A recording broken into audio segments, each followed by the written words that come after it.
kerja buat percetakan Abu. Nah, urut pesan kalender atau spanduk untuk perayaan Imlek dan Natal, bagaimana hukumnya?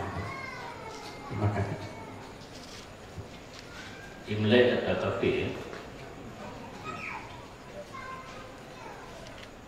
dengan hanya pegang kalender pulau spanduk buku yang lah ke awalnya urangnya non muslim dan ada nama non muslim maksiat.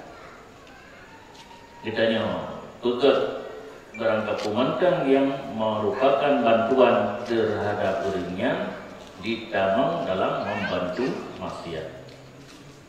Man a'ana ala maksiatin bahwa syarikullah. Barang siapa menolong perbuatan maksiat, orang tersebut berkongsi tentang dosa dengan orang yang mengerjakan maksiat. Demikian.